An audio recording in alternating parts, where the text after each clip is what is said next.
The Silent Intruder is the movie I'm reviewing today, and this movie is on the Sinus Pictures. Hope I'm pronouncing that channel name right. Yeah, so this movie is actually produced by Perry. This movie came out last year and he premiered it in the cinemas, but he didn't do good numbers. So yes, now he has posted the movie on YouTube. Obviously he's gonna get some cash out of that. Now a quick recap of this movie talks about a couple who are fighting, who have a lot of misunderstanding going on in their marriage. So they decided to go for counseling. Now this counselor just intruded their marriage, put more fire into their marriage, and ended up falling in love or being obsessed with the wife, and things went from bad to worse in this movie. So yeah, that's what this movie talks about. What I like about this movie, first, I think I enjoy the storyline. Sometimes when you're having trouble internally and you go outside to seek for solution, only for the solution to be something that you are not really, you don't end up getting solution. Actually, you end up bringing more problems to yourself. That's what sometimes they say, if you are having problem as a couple, you have to solve it internally. Like when you have outsourced all solution or all measures before you go outside to seek for solution to your problem. I think I think the storyline makes sense and it's a good storyline. You don't always have to trust outsider more than yourselves. I think I like that idea of this storyline. So yeah, the storyline kind of makes sense. I like it. Another thing I like about this movie is location. Oh my goodness, because Perry was producing this movie for cinema, possibly Netflix, I don't know. He really invested in location. For me, I think I like the location for this movie, especially the hospital. Oh my goodness, they use a natural hospital. The facilities they shown in the hospital scene was looking real, not the normal usual YouTube budget movie. So you could see the quality in this movie.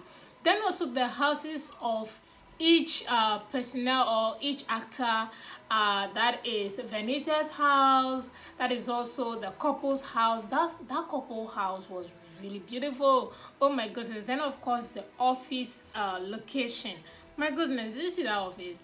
I like that a lot. Then we talk about the outside shooting. That's also include location, obviously. Office scene of both Uche and Venita. Yeah, location for me was really good. This is not your usual YouTube movie. Obviously this movie was not produced for YouTube, so a lot more went into it. So yeah, location, I love the locations in this movie. Then I want to talk about costume for this movie also. Yes, again, this movie was not produced for YouTube, so they invested a lot into it. Costume was on point. Did you see all the office wear, all the sexy dresses that the two ladies were, Venita and Uche? Oh my goodness. Then of course you saw Kachi as well as Perez's costume. Everybody was just looking good in this movie. Then finally, I want to also appreciate the fighting scene, because they kind of I don't know if they actually destroyed those things in the scene whilst they were fighting, or it's camera tricks. Whatever they did there, I appreciate it because it made it real. The fighting itself wasn't all that, but I appreciate how they made us to believe that they were actually fighting, destroying properties and things like that. So yeah, I like all of that. Final two things that I like about this movie is how to appreciate the acting of Kachi, also Uche. Uche doesn't disappoint. Obviously, she brought in her A game in this movie. Then I also want to appreciate Venita. I don't know why. Sometimes it's just luck. Venita is a very good actress. She always brings her character to life. She was that best friend who was biting her friend. I love Venita's acting so much. Perry, I'm going to talk about his own in a bit. Yeah, so these three main characters, as Venita, Uche Montana, and Kachi, I love their acting so much. They brought a lot of emotion, especially even Kachi and Uche. Yeah, they did a lot of that. And then Venita, the scenes where she was crying, trying to interpret how she felt sorry for what she did to her friend. Look, Venita, I don't know, man. I really hope that one day, she gets that light to shine on her more, because she's a very, very talented human being, not just an actress. You've seen her in Big Brother Housewives, and for me, when it comes to talent, she is there. So yeah, Venita, I really, really enjoyed her in this movie. Last thing that I like about this movie is how it ended. Oh my sweet goodness, they gave us this Hollywood vibe of ending.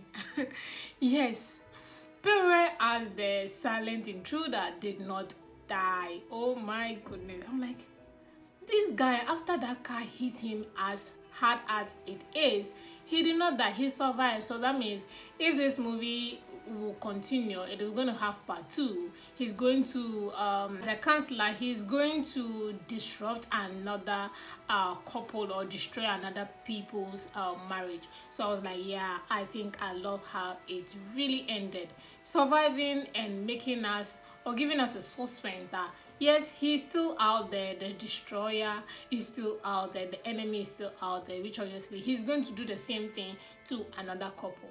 I like that. I like how it ended. So. When I saw him, I'm like, my goodness, this guy survived. Yeah, that was how good it was. So the ending was something that I really love about this movie. Moving on to what I don't like about this movie. Let me start by saying that Pere was not supposed to be in this movie, or should I even say was not supposed to be the main character as the counselor or the silent intruder in this movie.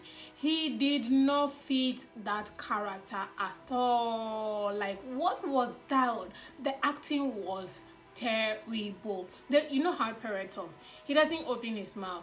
He talks like, oh my goodness, I don't want to say it, but he did not fit the role. That was a wrong cast. I know this is his movie, so he wanted to be in the forefront. He wanted to be the leader. He wanted to be the focus. He wanted the focus to be on him rather than the focus to be on the couple that were struggling with their own problem. So when you watch this movie, focus is actually on Pere. This is an example of Tiwa Savage movie, Water and Gary. The focus was on her beauty and how she looked and how she talked, rather than the focus being on the storyline that she was trying to tell us. She wanted us to see her beauty. It's the same thing here.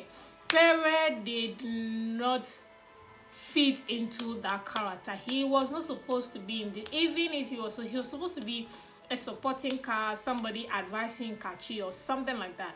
He was not supposed to be the focal point.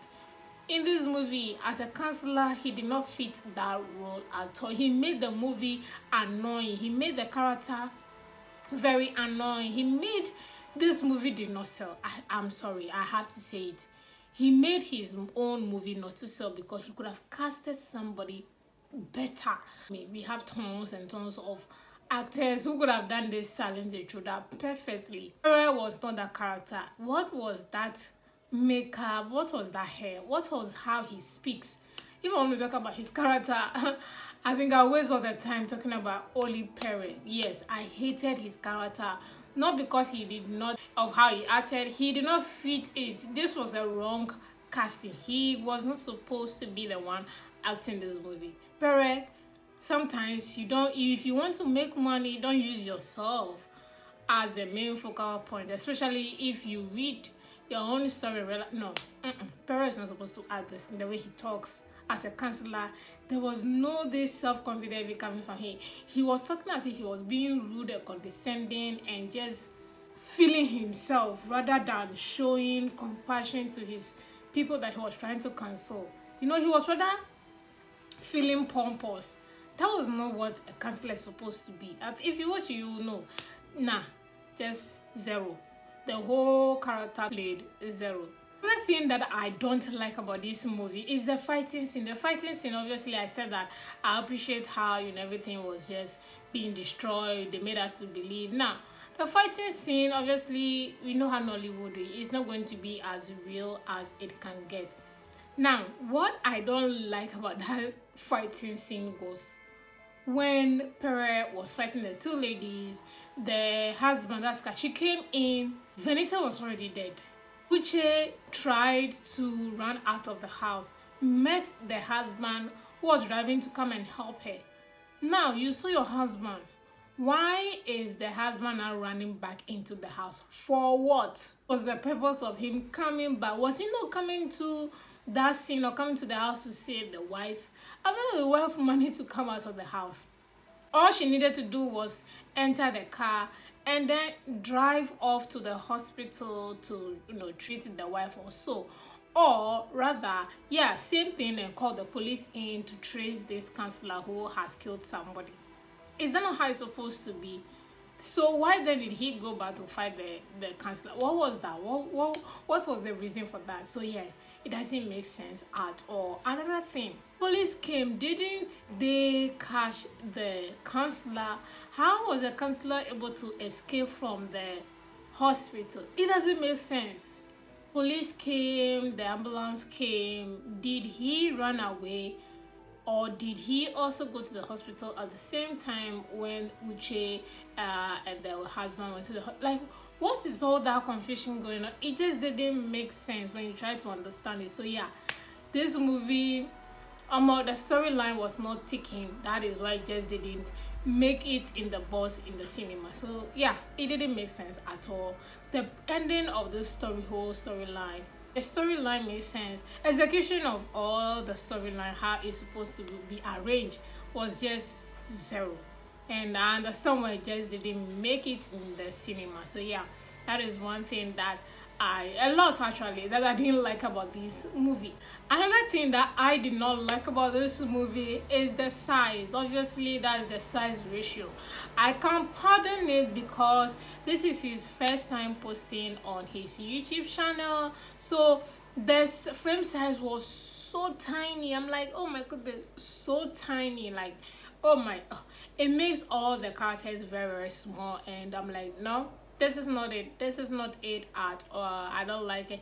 And then the cinematography, I'm kind of 50-50 with it. I like it, I still don't like it. Some scenes were too bright, some scenes with the color grading actually. So the color grading was way overboard in some scenes. So it's kind of that. It's a 50-50 situation with the cinematography for this movie. But then notwithstanding, it's actually interesting. If you want to bring your standing down for it, you will enjoy it. But if you want to be critical with it, some of the scenes you will have a lot of questions to give this movie. Rating it, I'm going to give it 4/10, just because of how good, the other things that I mentioned, how I like this movie. So yeah, I hope that when you watch this review and you watch other reviews on this same movie, you take corrections and you come back stronger. Thank you so much for watching. I'll see you all in the next movie review.